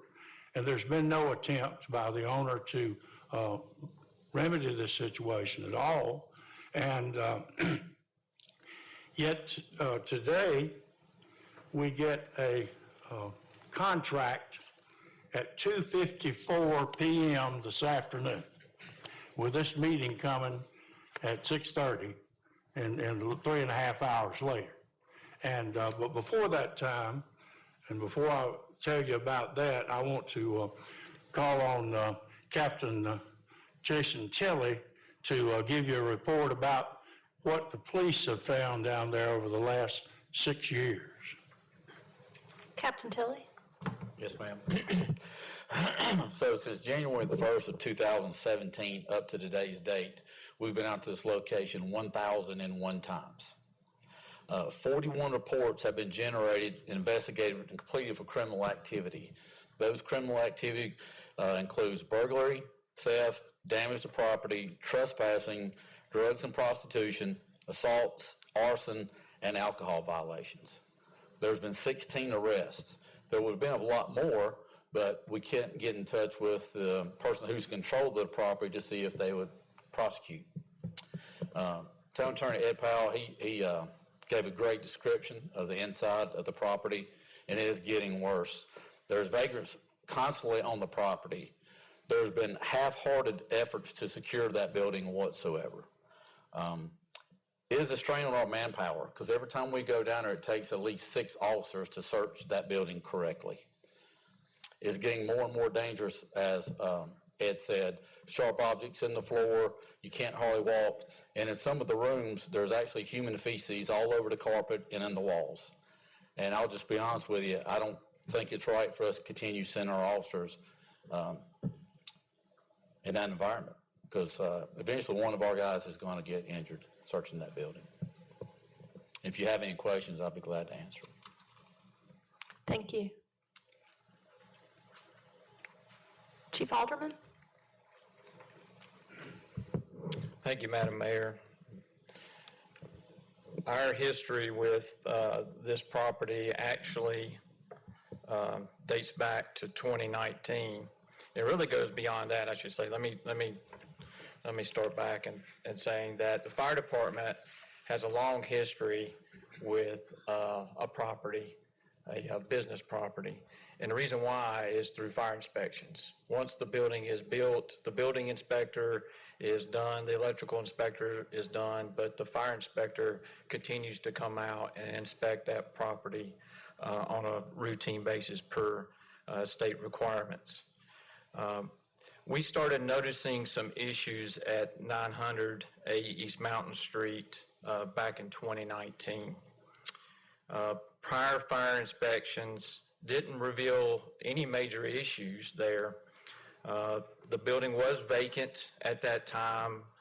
It was secured as far as we can see. When we inspect vacant buildings, this is one of the things that we check, is to make sure that that it's secure and it's properly maintained. The building at that time was full of contents. There were furnishings, mattresses, office furnishings, office supplies left behind from the previous tenant, and they were in a disarray throughout the building. So it was kind of difficult to really notice if someone was going in and out when the fire inspector came and did the annual inspection. But prior to 2019, everything seemed to be okay. We started noticing some increase in fire alarms in 2019. And to put that in perspective, back in 2018, we only had one fire alarm incident at the property while it was vacant. So we've seen an uptick in fire alarms, which was, obviously causing a large response of resources. So we try to jump on that and mitigate that as quickly as possible with the property owner or property management. So we began working with them and investigating why they were having this increase in false alarms. On November the 7th, 2019 is when we really noticed a big turn in the condition of the property. While investigating a fire alarm at the property, we noticed that someone had used a torch to try to break into a drink machine that was left behind. And that is what actually caused the fire alarm that day. But we also noticed that there was extensive damage to the fire alarm notification devices throughout the building. And we suspect that someone went through the building while the fire alarm was going off and was trying to silence the alarm by dismantling and tearing up these devices. We did contact the police department that day to come out because it was obvious that illegal entry had been made into the property, and for the fact that we had a property damage as well. Since that day, we've been working with community development and the police department to address ongoing issues at the property. Security and the condition of the building continue to be major issues there. On numerous occasions, we have also found numerous people in the building. For an example, in August of 2020, we responded to an overdose at the property. A subject met us outside and stated that he would lead us to the patient via a different access point because they did not want law enforcement to know that they were there. While we were inside taking care of the patient, our staff noticed and heard numerous people in the building who eventually left. There have been several other situations where people have been found in the building for one reason or another. In the timeline overview that's been submitted to you, you can see that we've attempted numerous times to address the building and occupancy issues with the property manager. This has involved numerous site visits, meetings, consultations, and extensions. Unfortunately, there's been little to no progress. The building has been damaged or vandalized extensively. Walls, ceilings, wiring, and other building components are damaged or exposed. And these missing structural components can increase the size and rate of fire spread. There's debris and furnishings strewn about throughout the building, and these hazards are such that a victim or firefighter can easily be trapped during a fire. And Captain Tilley mentioned also the dangers with law enforcement as well.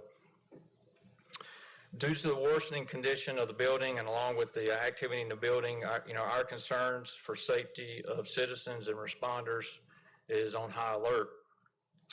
As you all know, there was a fire there in the building on Saturday, January the 22nd of 2022. There was snow and ice on the roads that day. I was actually taking my wife to the grocery store since she couldn't drive due to the road conditions, and we were on our way back home, traveling down 66, when the call came out for a structure fire there. I told her that I needed to go on that call because of the problems we were having at that building. So we turned around at Highway 66 and Kernersville Medical Parkway, and that's when I seen the black smoke in the direction of the building location. Immediately, my concern for our responders and any potential victims went through the roof. I can tell you that I could not drive fast enough to get there. Pretty difficult in the snow and ice, but I was trying my best because I was deeply concerned. Thankfully, we found no one in the building, and the firefighters did a tremendous job that day under some very tough conditions. The fire has been ruled intentional because there were separate fires in two different locations. And for this reason, we know that someone was indeed in that building. We have shared with the staff at the fire department the importance of assessing the situation, building conditions, and fire involvement in the event there is another incident there. Illegal entry is consistently occurring. Therefore, we're having to consider the possibility of someone being in the building. The building is in such condition that any entry by firefighters, law enforcement, any first responder, under any condition poses a high life risk. And therefore, I recommend that we move forward with the demolition process. Chief, in your many inspections of the building, and also address this also to Captain Tilley, have you found any evidence of any repairs being done by the owner to this facility? So there have been some attempts to make some repairs. They did obtain a demolition permit, if I'm not mistaken, and they started removing sheetrock and other structural members that were affected by the fire. But that's all they've done, and they didn't even complete that. When you went in to examine it in recent months, have you found any repairs have been made? No, sir. Board have any questions?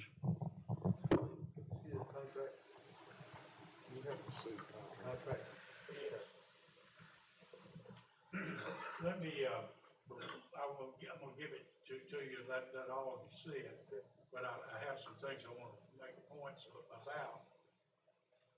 I have some things I want to make points about, and then we'll go over the contract in great detail. Basically, it is a form contract, like real estate officers have all the time. And I've gone through it, and I've read it, and looked at it carefully, and I haven't found anything in here that addresses this situation that you've heard so much about, and you've seen and heard so much about over the last few years. There has been no effort to do that, and there's no effort in this contract here to do that.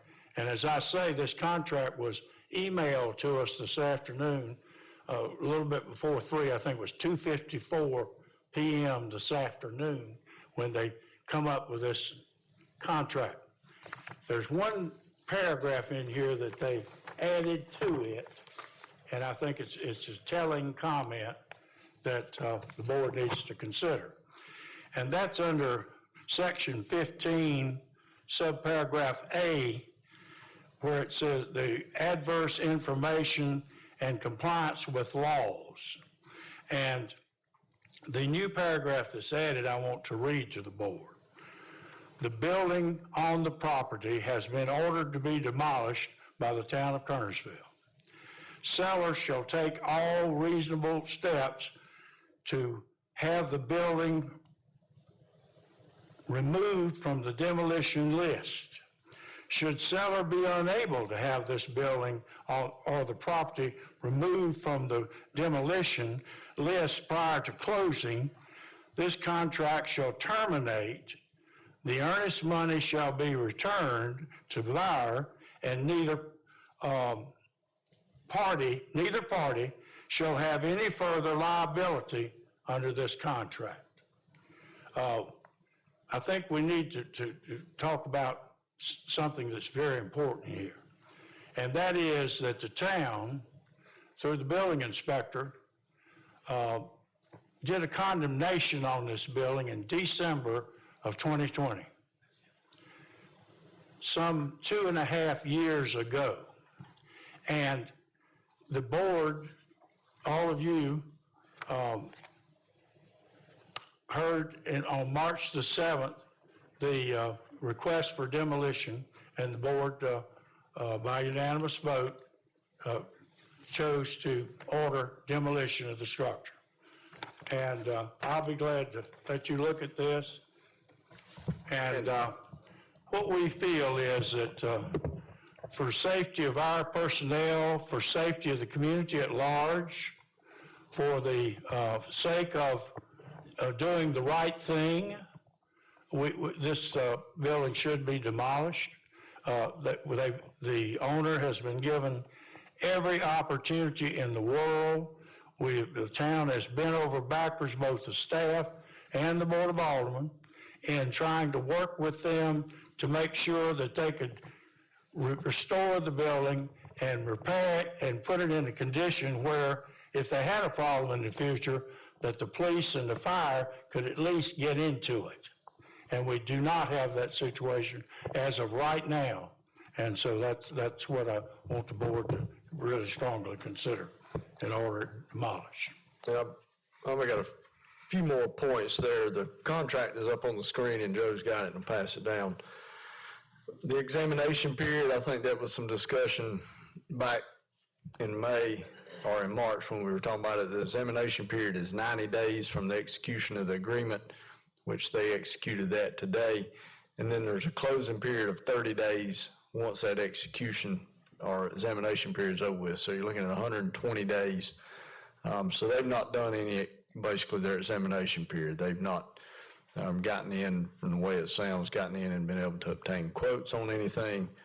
Also, if you look at the contract, it's a little bit confusing. In section 1 under property, it says the 3 plus or minus acre portion of 900 East Mountain Street. Well, the tract that the hotel is on is 6.5 acres. So we haven't really been able to determine. It looks like they're going to be subdividing that and selling just the 3 acres there that the hotel is on, along with the, I guess, adjoining parking lots. No idea what they're going to do with the other 3.5 acres of that 6.5 acre tract. They also have some language in it.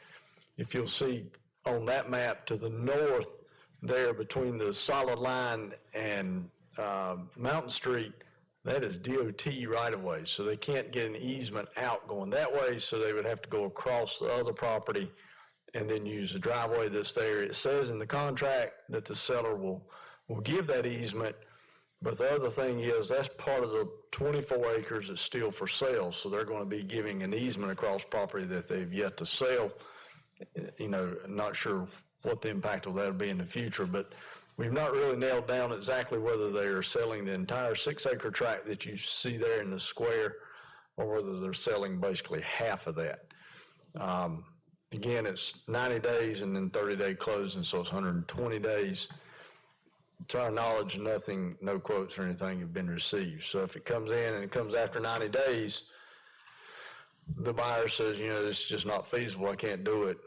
You know, we're looking at basically September at that point in time. And we would have to, I can tell you, we would have to start back over with the quotes for demolition, because I think they're only good probably 30 days.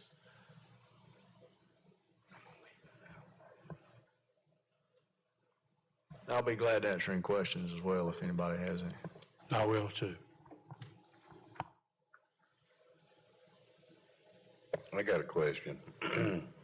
This is backing all the way up to you talking about the bids you took, Yes, sir. and you said you couldn't take the one from Westmoreland or DC Allen Company, is that correct? They were lower than the one that you were gonna take. Hold on 1 minute, Mr. Barrow. Sorry Let me about that. pull that up. Yeah. Bids.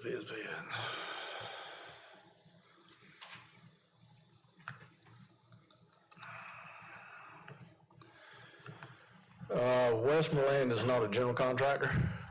He has to have a GC license to do this work. He does? It's my understanding he does, yes. Right. Mr. Powell, what's the law on that?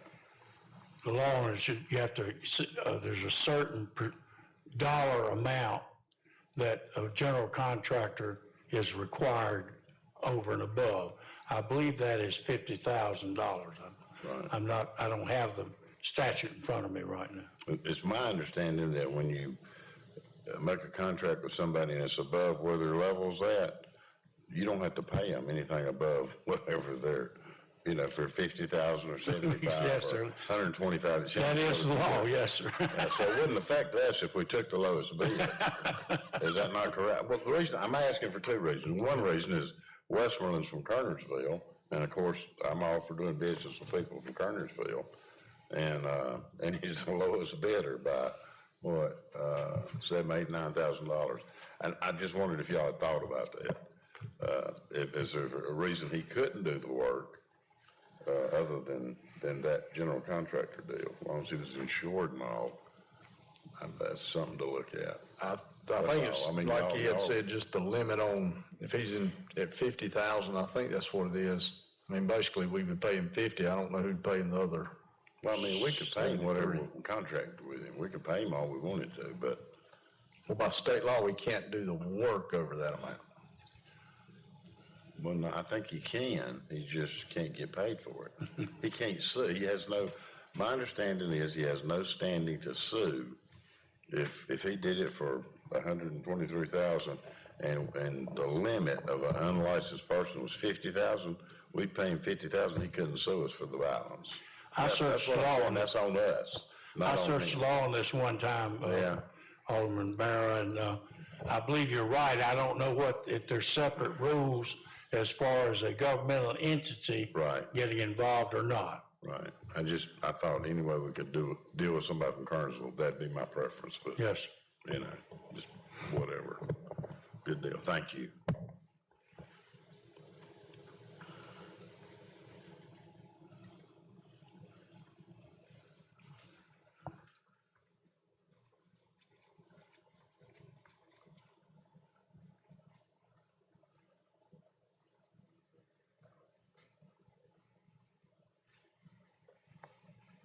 I'm done. Any other questions? I got no more questions. Okay, I think that there's a proposed motion that Ed has drafted.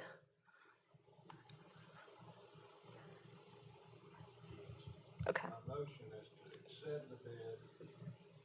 to accept the bid from the MBH Enterprises and award the contract for demolition as authorized by North Carolina General Statute 16-0D 1125 and per O 2023-17. That's 160D. 160D. D like a day. Oh, okay. I misread it.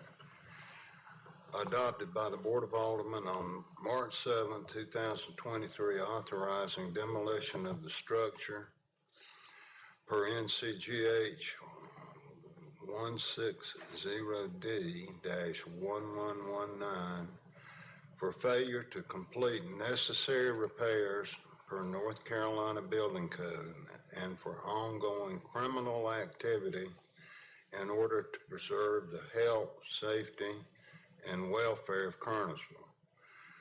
The support for this motion is contained in the attached reports from Police Chief Tim Summers, Fire and Rescue Chief Scott Alderman, Catherine Garner, Community Development Director. I have a motion by Alderman Penix, Second. second by Alderman Thompson. All those in favor signify by raising your right hand. It's unanimous.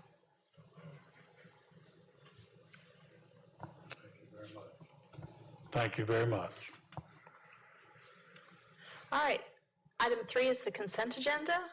Item A is approval of minutes for the March 1 closed session. B, approval of minutes for the April 4 closed session. C, consideration of an ordinance for Forsyth County to collect town of Kernersville taxes for 2023. And D, consideration of an ordinance for Forsyth County to collect town of Kernersville taxes for prior years. Is there anyone in the audience who'd like to take anything off the consent agenda? Seeing none, are there any elected officials who'd like to remove any items from the consent agenda? Seeing none, do I have a motion to approve the consent agenda? Motion to approve. Motion by Alderman Thompson, Second. second by Alderman Gorham. Signify, all in favor, signify by raising your right hand. It's unanimous. All right, item 4 is items removed from the consent agenda, so we can skip that. Next is the town manager's report. Mr. Swisher, 5A. Madam Mayor and Board, you have in your packet a proposed resolution opposing changes to local planning and zoning by the North Carolina General Assembly. In short, there's been several bills introduced in this session at the North Carolina General Assembly, both on the House side and the Senate side, that change many aspects of local planning and zoning and really impact the ability of local governments to reflect the will of the citizenry. A lot of these proposed bills will go in and mandate what can be done in planning and zoning, and by them mandating it is what it does is it basically erodes the authority of the local board to have open public meetings where citizens can come and give input. We have that now. We had some tonight, public hearings, citizens come in, they give input for or against those selected zoning cases. The board makes a decision based on the items presented by the citizens and the developers and staff. A lot of these bills take that authority away and mandate what the board pretty much has to approve. In essence, it would not go through the public process that it does now. So there's been many communities across North Carolina, both large and small, that are opposing some of these bills. And I think that's gaining traction, as Alderman Thompson told me that one of those bills, I think, has already been taken off the table. So we have in there that, it's not just these specific bills that are mentioned, those are examples, but any bills in general that really erode the local government's process of planning and zoning and takes the citizens out of that process as well as the local board. This board, we're recommending this board to draft a resolution that opposes that. We will send that along to our representatives both on the House side and the Senate side. So be glad to answer any questions you may have regarding that. If you have any questions about a specific bill, I could look it up and tell you what the contents of that are as well. Thank you, Mr. Swisher. Any questions?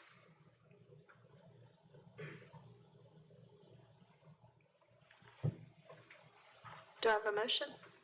I move that we adopt the resolution that was stated by our town manager. Motion by Alderman J.R. Gorham. Do I have a second? Second. Second by Alderman Barrow. All those in favor, please raise your right hand. It's unanimous. I think this is a really good approach by this board to take as a kind of a style of addressing these.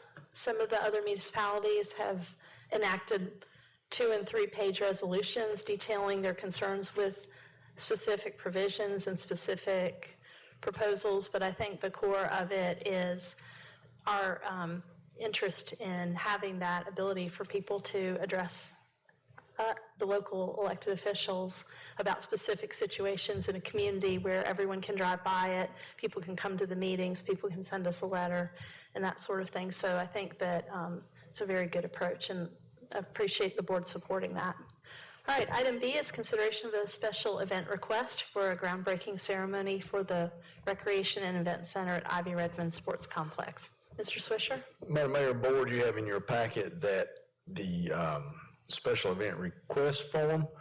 It is being made by the Kernersville Sister City Association to have an area set up at the celebration of the groundbreaking for the Parks and Rec Center that will take place on June the 10th. They want to have an area set up where they can serve beer and wine. They have done this before at some events at Harmon Park. It's been successful, not had any issues out of it. We don't anticipate any at this event either. It will be from 5:30 to 10 p.m. that evening. They will also have, much like they had over at Harmon Park, they'll have a concert, food trucks. In addition here, they'll have some fireworks. They have in that form everything that's required. They're required to have law enforcement there as well. They're required to have their, of course, the folks serving the beer and wine have to have their license to do so. They also have a map in the packet that will show where everything will be set up. Basically, it is in the parking lot right behind the baseball fields. They'll have a stage set up, and the yellow areas you see along there will be the food trucks, and then the beer and wine area will be located within that. So they will use it as a fundraiser. They will be splitting the proceeds. I think it's with Gypsy Road, is that correct? With Gypsy Road, and I think that's who they worked with at the Music in the Park as well. So, you know, we're excited for the groundbreaking, have the groundbreaking that morning and then the event that night. I'll be glad to answer any questions. Ernie's here. He can answer any questions on behalf of Parks and Rec, where they support it, and also on behalf of the sister city. All right, are there any questions by the board? Do I have a motion? So moved. Motion to approve the application? Yes. Okay, motion by Alderman Thompson, Second. second by Alderman Gorham. All those in favor, raise your right hand. It's unanimous. Okay, matters to be presented by Town Attorney, Mr. Powell. Don't have anything further than what we've already discussed, and appreciate the board's consideration of all the evidence, and I think you made a very good decision. Thank you for your work on this issue. Did you have anything else, Curtis? No, the only thing I have, Mayor Pro Tem Apple, I spoke to him this afternoon. He was out of surgery, and in his room sounded pretty cheerful just as came through surgery, so it must have been the pain meds still talking to. He said to you all hello. He thought about trying to come tonight, but I think he probably decided against that. But he came through surgery well and is doing great and said he feels good. Back not hurting for the first time in a year, I believe he said. 3 years. So he might be ready to play kickball next week, but we'll see. Probably best for him not to be making financial decisions for the town. Just for today, at least. Thank you for the update, Mr. Swisher. All right, matters to be presented. I just wanted to thank the VFW and the many volunteers that made it possible to bring the traveling wall to the town of Kernersville. There were a significant number of students who were able to go on school field trips and visit the wall during the school day. I think they had 800 students go through on Friday, and there were another set of students set to tour Monday morning before the wall was packed up at noon. You know, you think that's pretty early to get in a school field trip, but the bell rings at middle schools around here around 7:20 a.m., 7:25, and so they pretty much are back from any field trip by noon anyway. So another group of students was able to tour on Monday morning. But I want to thank, again, the people from the Post, because a lot of Vietnam War era veterans brought their personal belongings and put them on display in the VFW hall with uniforms, backpacks, different things from Vietnam, and medals. And also there were veterans who took time to talk to the students touring and tell them personal experiences about their time in the service. And especially I'd like to thank the Vietnam veterans who served the town of Kernersville, and some of who are here in this room with us tonight. I really appreciate your service to our country, and I just want to take this opportunity to thank you. And with that, we'll go on to Mr. Thompson. I have nothing, thank you. Mr. Barra. I don't have anything tonight, Madam Mayor. Mr. Gorham. I just echo your sentiments about the Vietnam moving wall and whatnot. We're going to be leaving tomorrow, as a matter of fact, to visit the national capital and tune on those soldiers and a lot of monuments up there in Washington, D.C., and I have the honor of traveling with them for the first time, and I will be escorting or being a guardian for a 88-year-old Vietnam veteran who spent 7 years in a POW camp and lived to talk about it. And he is 88 years old with 40 speaking events this year. So he's still going strong. So yay for our Vietnam veterans. Mr. Penix? Well, I'd like to thank JR, and that's quite an honor for you to have to be with him, and thank you for your service. Means a lot. That's all. Thank you. Is there any further business before the board this evening? I'm waiting for the closed session motion. No? All right. Any further business? Seeing none, do I have a motion to adjourn? Motion to adjourn. I have a motion by Alderman Thompson. Second. Second by Alderman Gorham. All those in favor, raise your right hand. It's unanimous. This meeting is now adjourned, and feel better, Bill.